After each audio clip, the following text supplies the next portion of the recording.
On the SABC News channel. Let's return now to our story that we began before the break, and that's of course the Malawian president dissolved his entire cabinet, promising to reconstitute it after dealing with allegations of corruption amongst a number of his ministers. We talk now to Dr. Michael Jana from the Department of Political Science at Political Studies at Wits University. He's also a member of the Political Science Association of Malawi.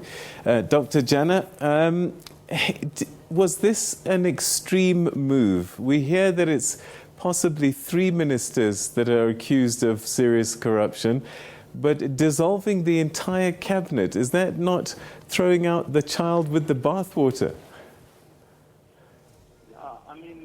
As I said earlier, dissolving the entire cabinet is actually a huge thing, and it aims at sending a strong statement.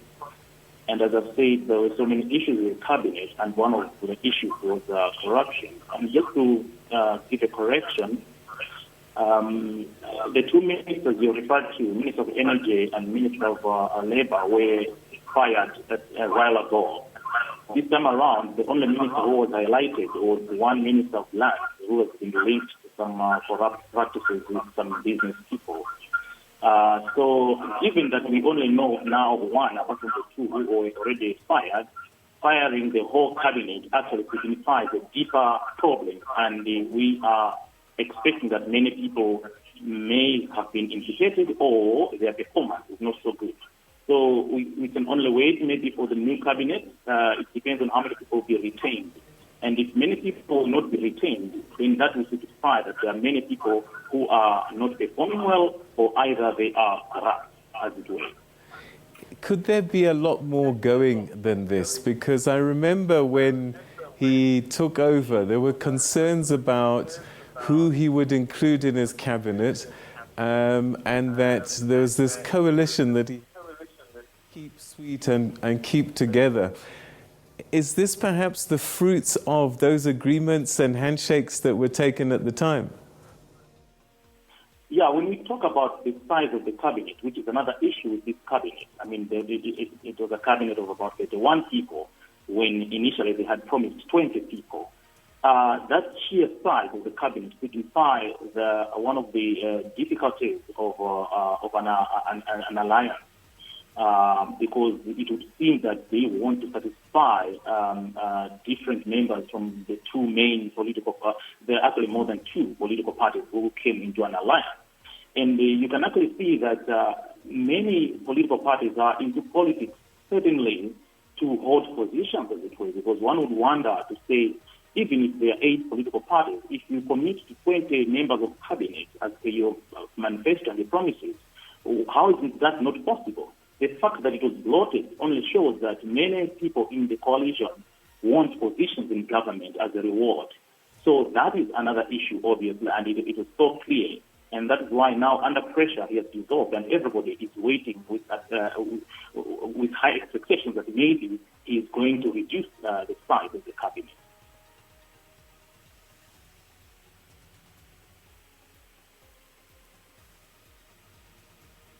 One of those moments about what he does next to deal with this issue, whether he will survive himself. Well, we can only wait and see. The thing in Malawi is that the president has so much power, and he's protected when he is in power, when he is ruling. And that is why when there are issues like these ones, there are all these things about cabinet reshuffle and the dissolution of government, of cabinet, which would seem as if sometimes it can be as blame shifting, because some observers have actually observed that the president himself has not shown strong leadership lately. And Malawi follows the presidential system of government. You cannot just fire the president, or you cannot just, like what happens in other systems of government, like parliamentary systems of government, where parliament can vote out a president. That cannot happen in Malawi. Everyone just has to wait till he finishes his term, which is 5 years, unless in extreme cases of impeachment, which is extremely difficult process. So he is bound to survive himself, but that will change his leadership and chances of his re-election in the next election. what pressure was he feeling then, if you say that he's protected, he's in a powerful position, but it seems as if he was feeling quite a lot of pressure that forced him to take such drastic measures? Yes, he is under so much pressure at the moment from so many stakeholders. He is under so much pressure from the civil society in Malawi. He's under so much pressure from citizens of Malawi who are feeling the pinch of the economic problems. He's under pressure from the people, the development partners who are helping Malawi in so many ways. So yes, he is under pressure and he must act. And as I've said already, he is also under pressure because that also jeopardizes his chances of re-election. This is his first term in office. And the assumption is that he may want to stand again. And not only him, even his political party, Malawi Congress Party, it has been out of power for close to 20 years. So, I mean, this was the first shot at government after 20 years. And you can now imagine how much damage this may have on the ruling party at the moment. So the pressure is there. And not only that, I mean, even if he gets out of power, if he is implicated, he may be charged after he gets out of power. So the pressure is there from so many dimensions. Now, corruption in government and high places is a culture that builds over time. Do you think the president overestimated his ability to nip this in the bud? Because it does take time to change a mindset, especially when people have been benefiting for such a long time. Yeah, I assume that he underestimated the mammoth task of dealing with corruption, because corruption has not even started with his current government. Corruption has been in Malawi for so many years, and it's so systemic. I mean, it's not only in politicians, even in the public sector, the civil servants who are there, who don't come in and go like the politicians do.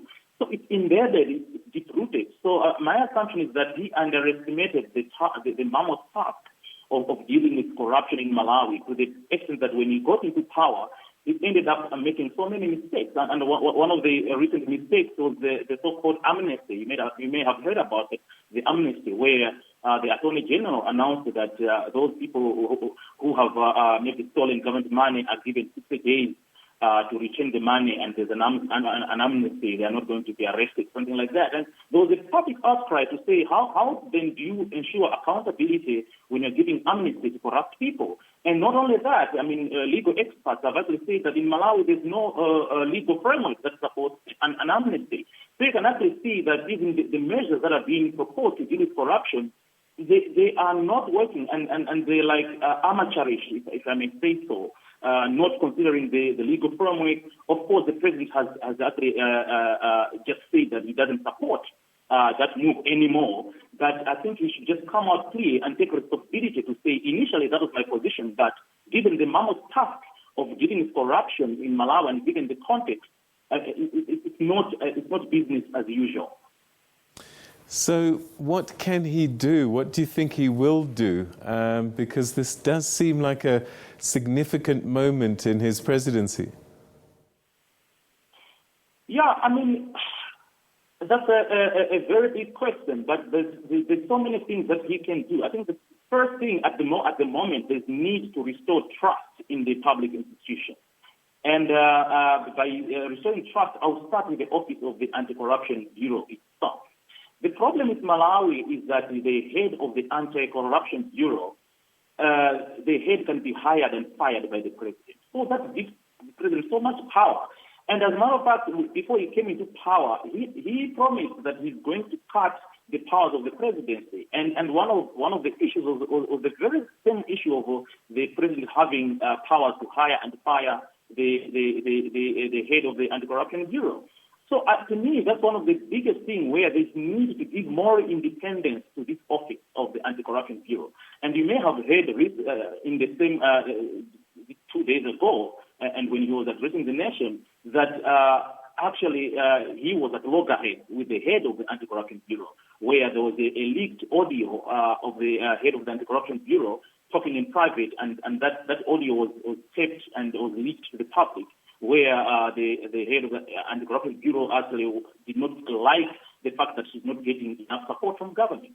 And the president actually disapproved that, and he actually indicated that he has given the head of the Anti-Corruption Bureau a stern warning, and that he'll be watching his performance. He's not pleased with that conversation.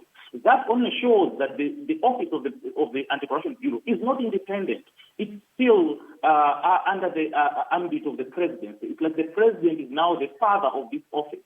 And then you wonder, how will this head of Anti-Corruption Bureau perform her duties independently and without bias, when the president is giving her stern warnings and threatening even to fire her, actually indicating that I would have fired her according to other legal minds. So you can actually see that I think there's need to actually strengthen this Anti-Corruption Bureau, to give it more power and independence to deal with these corrupt cases without fear or favor. That's one of the biggest things that needs to happen. And of course, he also promised, I think, that he will be monitoring the performance of this cabinet and then assessing them and then actually retaining members of the cabinet based on their objective performance. But this has not happened. It would seem that now he is now embedded in politics, where it's like he's incapacitated even to discipline his own troops within the cabinet. So there's a lot that needs to be done, starting with ensuring the independence of the Anti-Corruption Bureau itself. All right. Challenging times, interesting times. Thank you so much indeed for joining us and giving us some insights into what's happening in Malawi. Thank you, Dr. Jana. Thank you very much.